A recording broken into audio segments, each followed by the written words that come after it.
الرحمن الرحیم حامدا و مصلیا و مسلما اما بعد۔ محترم ناظرین، آج آپ حضرات کے سامنے دعا پیش کی جا رہی ہے قرض سے نجات پانے کی۔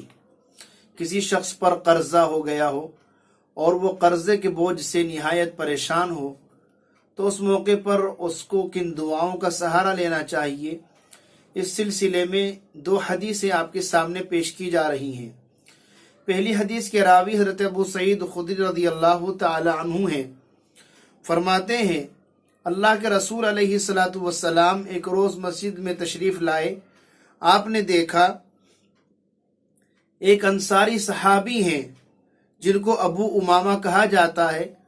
آپ نے ان سے فرمایا، اے ابو امامہ، مالی اراک جالسا فی المسجد فی غیر وقت الصلاۃ، تم اس وقت مسجد میں کیا کر رہے ہو؟ مسجد میں بیٹھے ہوئے ہو جبکہ کسی نماز کا وقت بھی نہیں ہے، تو یہاں پر بیٹھنے کا مقصد کیا ہے؟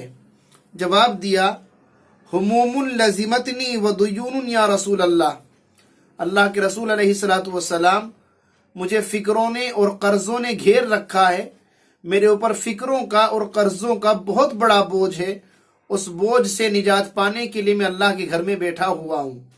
آپ علیہ السلام نے سن کر فرمایا، افلا اعلمک کلاما اذا قلته اذهب اللہ ہمک وقضى عنک دینک، کیا میں تمہیں ایسے کلمات نہ سکھلاؤں جب تم ان کو پڑھو، ان کو کہو تو اللہ تمہارے غم کو بھی دور کر دے اور اللہ تمہاری قرضے کے بوجھ سے بھی حفاظت فرما دے۔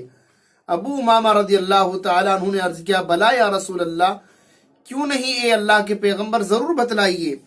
آپ نے فرمایا، قل اذا اصبحت و امسیت، صبح اور شام یہ کلمات کہا کرو، اللہم انی اعوذ بک من الہم والحزن واعوذ بک من العجز والکسل واعوذ بک من الجبن والبخل واعوذ بک من غلبۃ الدین وقہر الرجال۔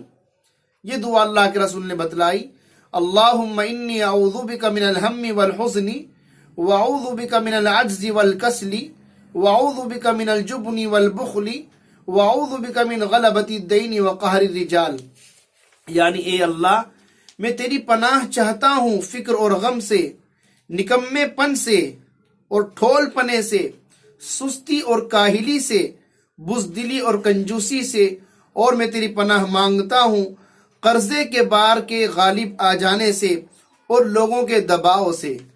ابو امامہ رضی اللہ تعالیٰ عنہ کہتے ہیں، فَفَعَلْتُ ذَلِكَ، میں نے اس دعا کے پڑھنے کا معمول بنایا، صبح اور شام اس دعا کو پڑھنے لگا، فَأَذْهَبَ اللَّهُ هَمِّي وَقَضَى دَيْنِي، اللہ نے میرے غم کو بھی دور کر دیا اور میرے قرضے کے بوجھ کو بھی اتار دیا۔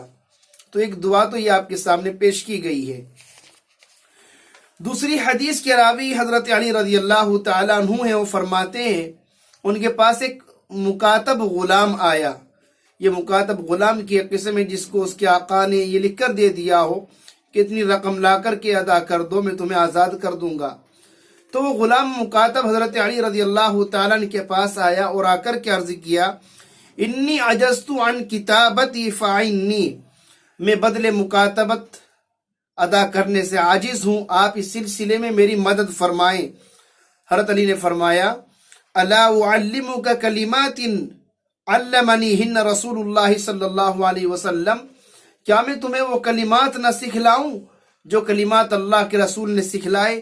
لو کان علیک مثل جبل کبیر دینا اداہ اللہ عنک، اگر تم پر بڑے پہاڑ کے برابر بھی قرضے کا بوجھ ہوگا تو اس دعا کی برکت سے وہ بھی ختم ہو جائے گا۔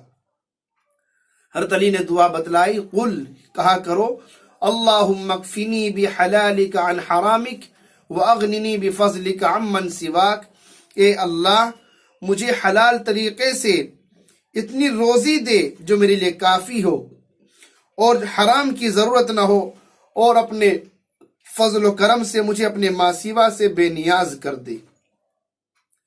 تو قرض کے بوجھ سے نجات پانے کی اور اسی طرح تنگ حالی سے نجات پانے کی یہ دو دعائیں ہیں۔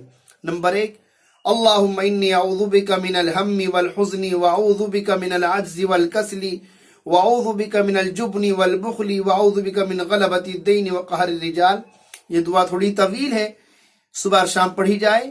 دوسری دعا مختصر ہے، اللہم اکفنی بحلالک عن حرامک واغننی بفضلک عن من سواک. اس دعا کو پڑھنے کا معمول بنایا جائے، انشاءاللہ قرضے کے بوجھ سے نجات ملے گی، تنگ حالی سے اللہ چھٹکارا عطا فرمائے گا. اللہ ہم سبھی کی قرض کے بار سے، تنگ حالی سے، فقر و فاقے سے حفاظت فرمائے، اور اللہ ان دعاؤں کو اپنا معمول بنانے کی توفیق نصیب فرمائے. آمین. وما علینا